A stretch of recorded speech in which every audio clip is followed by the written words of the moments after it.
Hello, these should go into your notebook after your 2.4 notes from last week. So at the top of your page, we're actually going to be talking about um, solving using tables and graphs, so solving problems.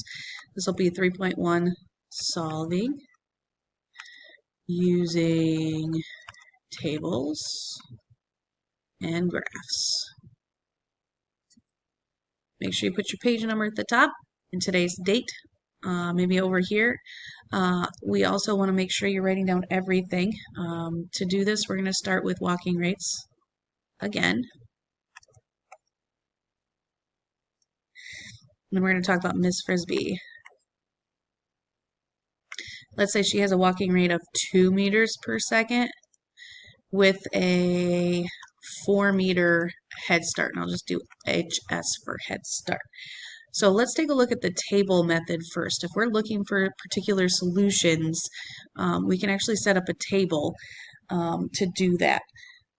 So I'm going to set up a table for her. Look at the time versus distance.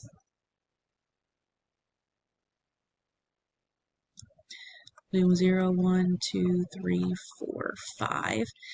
And at time 0, looking at her head start here at 4 meters, even if she doesn't even start the race, she's still got a head start. So we'll put a 4-meter there. And then with the 2 meters per second, every second after that, she gets 2 meters more. So here's a second. So she gets 2 meters more, which would be 6. 2 meters more would be 8. 2 meters more is 10, 12, 14, and then so on and so forth. And as we discussed last time, we can actually pick out the important information from your table as well as the given information to write in an equation. But you first want to check to see if this has a constant rate of change, and it looks like it does. So if we look at this, it does increase 2 meters from 4 to 6, 2 meters from 6 to 8, 2 meters from 8 to 10, plus 2, plus 2. This number was a fancy number. We called that the constant rate of change. We are also interested in that starting amount. This happened to be your y-intercept, your starting amount. So when we go to write the equation here, we know we can use the y equals mx plus b. Again, you're only allowed to have 2 variables, so we're going to keep the y and x, which means m has to change. M is your constant rate, which in this case was 2, and b is your y-intercept, which we started with 4. So we could write this as y equals 2x plus 4. I might even put in there that 2 is your constant rate. We also called that the coefficient yesterday, or last time, I guess. The 4 is your y-intercept, or the starting amount. And we find that at time 0 in your table. This is a linear relationship, so I'll put a linear.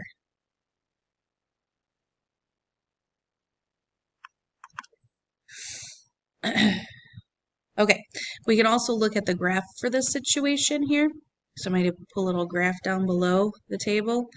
So we start plotting these points. Any point that's in the table is a point on the graph.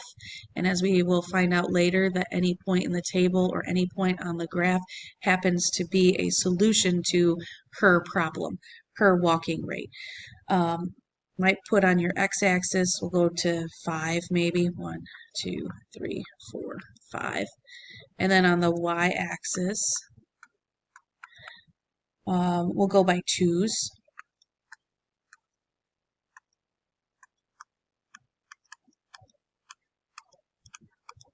Okay. So our first point is 0, 4. I might use a different color for this. Pick purple. All right. So we'll put 0, 4 as a point. I'm going to put a dot here. And then I go over to 1 up to 6. Over to 2 up to 8. 3 up to 10. 4 up to 12. and 5 up to 14. So we can see that these data points, I guess solutions, are following a straight line, and I'm going to try and draw a straight line here. You have a ruler, you should be able to draw a straight line with your ruler here. But this is a linear relationship showing here with that straight line graph. And your major points here, your rate of change, which I'll put in maybe a blue color, does show up because we are consistently going up the same amount every single time. And we can see that your y-intercept here does show up in the graph where it crosses the y-axis. This is your y-intercept. Now, today we're going to be talking about solutions, and as I mentioned earlier, I'll pick a solution color. Maybe I'll pick orange here. Any point, so like this point right here is a solution. That point is at 310. This point right here in your table is also a solution. Any point in the table, even the ones that aren't shown. So like this one right here on the graph is a solution. So there are a million, trillion, zillion, gazillion solutions to her situation. So as we kind of continue, they're going to ask us some questions about if points are solutions or not. So I'm going to go back to my regular pencil. So I'm going to say, does the point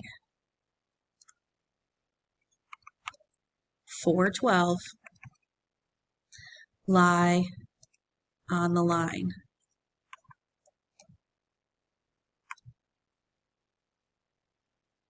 If it does, then it is a solution. So let's go back and look. All right, so if I look at the point 412, that point 412 is in the 4 is in the x spot. It's in our time spot.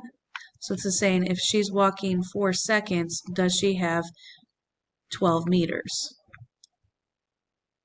And if we go back up to our table here or our graph, at 4 seconds, does she have 12 meters? Well, yes, she does. Showing right here in our table at 4, it is 12. And on our graph at 4 seconds, if we go up to our graph and look over here, it is 12 seconds on the y-axis as well. So yes, this one is a solution.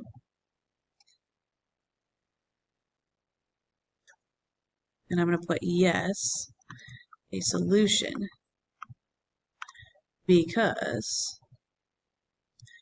at 4 seconds, she is at 12 meters. What if I ask you, does the point 2020 lie on the line? Is it a solution? We go back to our table, again, the 20 here in the X spot, this is actually asking about time. This one's asking about meters. If she walks 20 seconds, will she reach 20 meters? But that's not showing in our table. But what's nice about your table is that you can actually extend that out. At 8, at 6, we would be at 16. 7, we would be at 18. 8, we would be at 20. So I'm thinking when we get up to 20, we're definitely not going to be at 20. So is this a solution? No, the point 2020 is not a solution.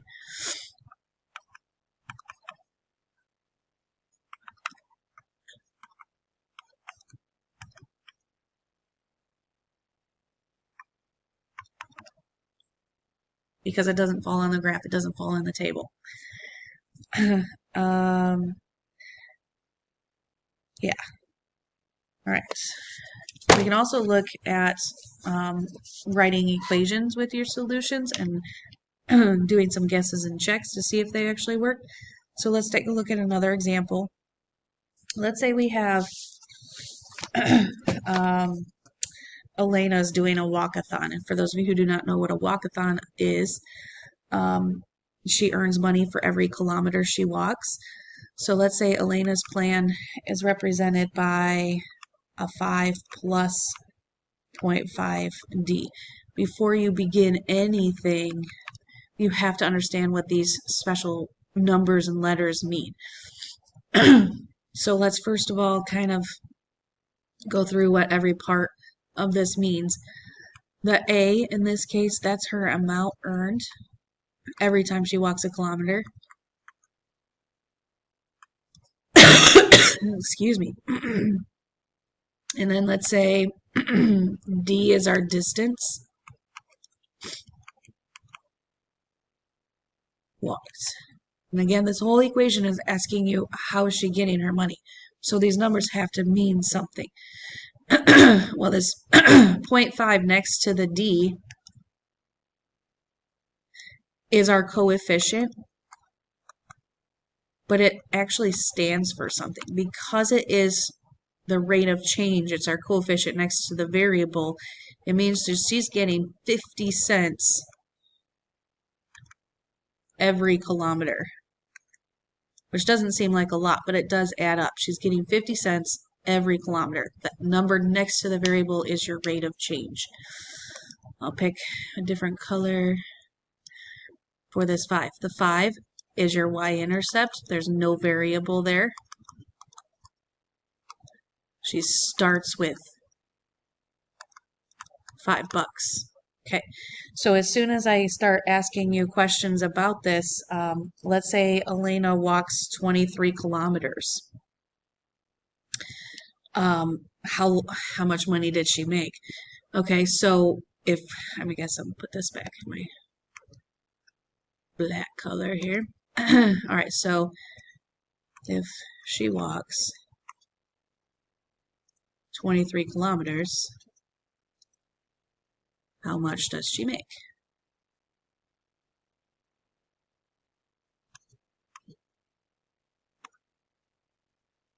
To do this, we can plug in some numbers and actually either do some guesses and checks or find out or make a table. So let's say the 23 kilometers, is that your amount earned or is that your distance walked? Well, kilometers is your distance. So we're trying to find the amount. So I'll put the amount earned is equal to $5 to start plus 50 cents for every kilometer. Well, we know how many kilometers, so I'm going to put a 23. This is an equation that'll help us find out how many dollars she's going to earn. So I'll put A equals 5 plus, well, what is half of 23? So if you get out your calculator, half of 23, or 23 divided by 2, gives you 11.5. So her amount would be the $5 to start plus the $11.50 for the money that she earned for those 23 kilometers, so $16.50. So we actually use the equation to solve for a solution. Now this solution, if I were to find this in the table, would be 23 kilometers, earns her $16.50. This is her solution.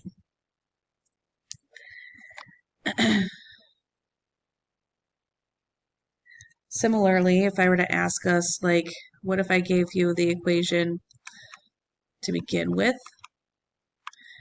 I said 30 equals 5 plus 0.5d.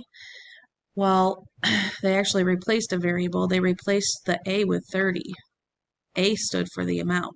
So in this case, they're asking you, all right, how many kilometers did she walk, oops, excuse me, to earn $30? Or if I put this in point form, I don't know how many kilometers, but I do know the dollars. I want to know what is the X in this case? What is the distance walked to earn $30? And you can actually use your graph or your table to do that. If I were to set up my table,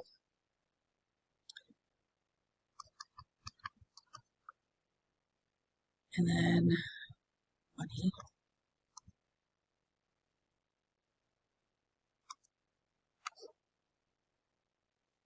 you know, at time 0, distance 0, she earned $5, and then she's earning 50 cents for every one after that. So 1 kilometer, 2 kilometers, 3 kilometers, 4 kilometers. We can keep going. And I know looking at my last problem here at 23, she only earned $16.50. So it's got to be more than $23. So I could keep going in my table that way. Or